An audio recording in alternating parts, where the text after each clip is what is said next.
ഡിജി യാത്ര എന്ന് കേട്ടിട്ടുണ്ടോ? ഇന്ത്യയിൽ 27 എയർപോർട്ടുകളിൽ ഡിജി യാത്രാ സംവിധാനം ഏർപ്പെടുത്തിയിട്ടുണ്ട്. എന്താണെന്ന് ചോദിച്ചാൽ നമ്മൾ എല്ലാവരും യാത്ര ഒന്നാമത് ചെയ്യുന്നവരാണ്. ചിലപ്പോൾ മാസത്തിന് 3-4 പ്രാവശ്യമൊക്കെ യാത്ര ചെയ്യും. ഈ എയർപോർട്ടിനകത്തൊക്കെ കയറുക എന്നുള്ളത് തന്നെ ഒരു വലിയ കടമ്പ. കാരണം വലിയ തിരക്കുള്ള എയർപോർട്ടുകൾ, ഇപ്പോൾ ഡൽഹിയും മുംബൈ അതുപോലെ തന്നെ ഹൈദരാബാദ്, ബാംഗ്ലൂർ എയർപോർട്ടുകളൊക്കെ നിറയെ എപ്പോഴും നല്ല ആളുകൾ ഉള്ളതുകൊണ്ട് ഉള്ളിലേക്ക് കയറുന്നത് വലിയൊരു കടമ്പയാണ്. ഇപ്പൊ സമയം കുറവുള്ള, പ്രത്യേകിച്ച് നമ്മൾ വൈകിയാണ് എത്തിയിട്ടുള്ളത്, അരമണിക്കൂർ മുമ്പ് കൗണ്ടർ ക്ലോസ് ചെയ്യും. ഇത്തരം സന്ദർഭങ്ങളിലൊക്കെ നമ്മൾ ശരിക്കും കുടുങ്ങി പോകും. നമുക്ക് ആ ടെൻഷൻ അടിക്കുന്ന സന്ദർഭമാണ്.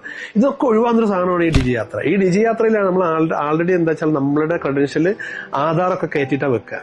എന്നിട്ട് നമ്മൾ ബോർഡിംഗ് പാസ് ഓൺലൈനിൽ ഇഷ്യൂ ചെയ്ത് അതുകൂടി കയറ്റി കഴിഞ്ഞാൽ നമ്മളുടെ എല്ലാം സെറ്റാണ്. നേരെ അവിടെ ചെയ്യുന്നു, ഡിജി യാത്രയുടെ ഒരു ക്യൂ, ഒരു കൗണ്ടർ ഉണ്ട്, അതിലൂടെ നേരെ പോകുന്നു, സ്കാൻ ചെയ്യുന്നു, അത് തുറക്കുന്നു, അകത്തോട്ട് കയറുന്നു.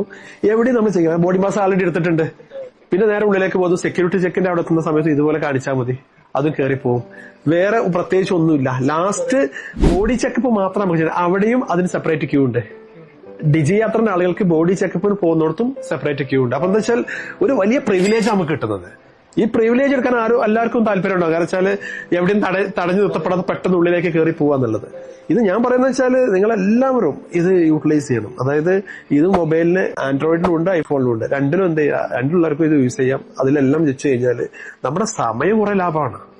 അപ്പൊ അത് ഉപയോഗപ്പെടുത്തണമെന്ന് പറയാം.